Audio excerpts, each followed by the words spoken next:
कुछ अनसुनी कुछ अनकही कहानियाँ। हर कहानी कुछ कहती है। आइए सुनते हैं आज की कहानी क्या कहती है। आज की कहानी है धूर्त पत्नी। एक गांव में एक किसान अपनी पत्नी और बेटे के साथ रहता था। उसकी पत्नी बहुत ही कामचोर और धूर्त थी। एक दिन किसान ने अपनी पत्नी से कहा कि खेती के काम के बाद उसके पास काफी समय बच जाता है, इसलिए वो सोच रहा है कि इस बीच शहर जाकर कुछ पैसा कमा लूं। उसकी पत्नी ने कहा, ठीक है।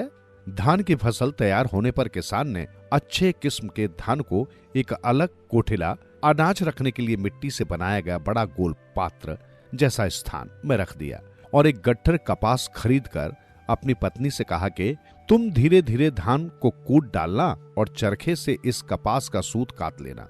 मैं शहर जाकर उनको बेच आऊंगा।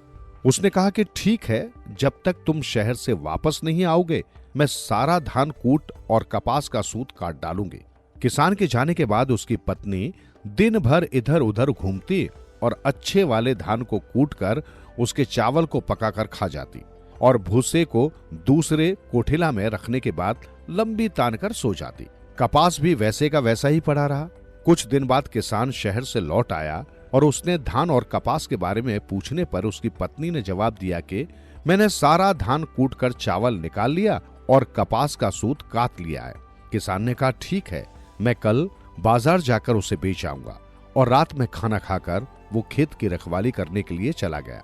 किसान की पत्नी ने अपना झूठ छिपाने के लिए नाटक रचा। उसने अपनी सहेली से लाल रंग की साड़ी और उसके भैंस का बच्चा मांगा और अपने पूरे शरीर पर कालिख लगाकर लाल रंग की साड़ी पहनकर एक हाथ में खप्पर, दूसरे हाथ में दराती लेकर पाड़े के ऊपर बैठकर जहां उसका पति सो रहा था पहुंच गई और जोर से हुंकार कर बोली, कौन मूर्ख मेरे रास्ते में सो रहा है। उसकी आवाज सुनकर किसान जग गया और उसको देखकर हाथ जोड़कर कहने लगा कि माता, आप कौन हैं? पड्डे पर बैठी उसकी पत्नी बोली, हम ता होई चंडिका, चंडाल बाटी पंडिका, तोहे खाओ तोरे पुतहु को खाओ। मैं चंडी हूं और भैंस के पड़े पर चढ़ी हुई हूं। मैं तुमको और तुम्हारे बेटे को खाऊंगी। ये सुनकर किसान थर थर कांपने लगा और कहने लगा कि माता, हमसे कौन सी गलती हो गई है जिससे आप हम पर नाराज हो रही हैं?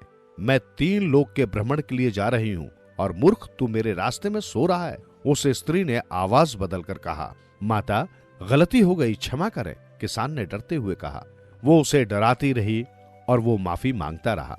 अंत में उसने कहा कि मैं तुम्हें केवल इस शर्त पर क्षमा कर सकती हूँ कि तुम दोनों रात भर यहीं बैठकर जपते रहो कि सूत से कपास होए, कोठिला का धान भूसा होए, नहीं तो मैं अभी तुम्हें और तुम्हारे बेटे दोनों को मृत्यु दंड देती हूँ। माता, आप हमें क्षमा करें। हम दोनों रात भर सूत से कपास होए, कोठिला का धान भूसा होए जपते रहेंगे।